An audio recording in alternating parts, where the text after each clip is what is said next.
On Wednesday, his mortal remains were taken in a solemn procession from Casa Santa Marta to St. Peter's Basilica.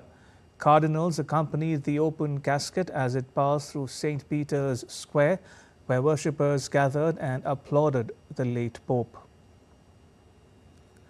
Meanwhile, security has been stepped up around the Vatican City. Metal detectors, X-ray scanners and a no-fly zone over Rome are all in place to ensure safety ahead of the ceremony.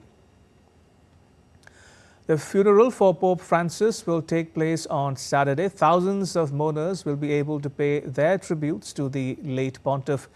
To understand how the Pope's death has affected Catholics in Europe, we are now joined by Deutsche Welle's Emily Leshner from Berlin. Emily, what has the reaction been in Germany and across Europe to the Pope's death? Yes, the news here has sparked much of the same reaction as it has in other parts of the world.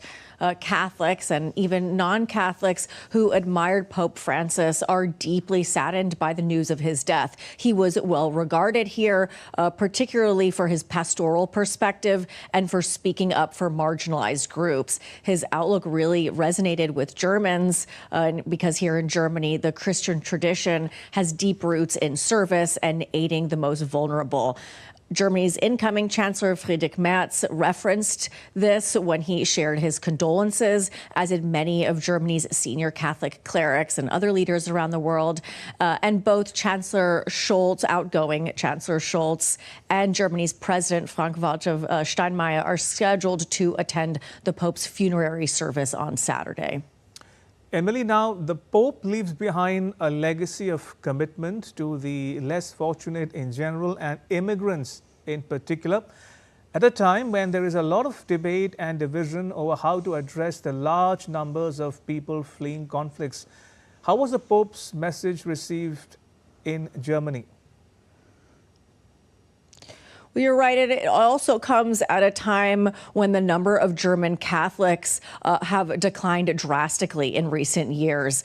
But the Pope's theology really resonated here, as I mentioned earlier, particularly this belief in helping the most vulnerable in society.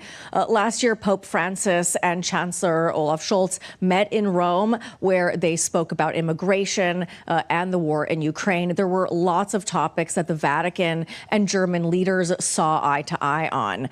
And though Francis was regarded as more open and relatively liberal as compared to some of his predecessors, he didn't, in the end, enact the kind of reform that a lot of parishioners expected or at least hoped for. For example, he openly stated that homosexuality was not a crime and even blessed same-sex unions, but he didn't go as far as bless same-sex marriages or say that they would be allowed in the Catholic Church.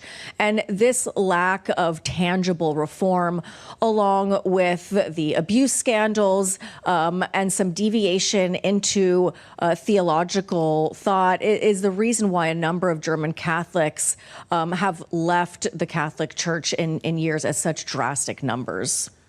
And finally, before we let you go, Emily, how will German and European Catholics remember Pope Francis? Well, I think he's going to be remembered here much in the same way that he's being remembered around the world, and that is for his humility, his commitment to the disenfranchised, to immigrants, to those living in poverty. He spoke heavily in support of climate protections against the ecological destruction that he saw happening around him. One of his first acts that he took as Pope was to wash the feet of youth that were in an incarceration center, 2 of whom were Muslim and 2 of whom were women. That was unprecedented for a pope to do. He also promoted more women to local leadership roles than any of his predecessors. So he's going to leave quite a positive and lasting impact. And though the German Catholic Church did want more reforms, for example, like power for women in influential or even clerical leadership roles in the church, many of these reforms that Pope Francis thought kind of felt that threatened church unity. But despite these disagreements, he is going to be remembered here for his commitment to speak up for the powerless. And that is something that that the chair of the German Bishops' Conference recently mentioned in his condolences for the Pope after his death. Emily, thank you. Emily Leshner reporting there from Berlin. Right, let's get you some more news on DD India News.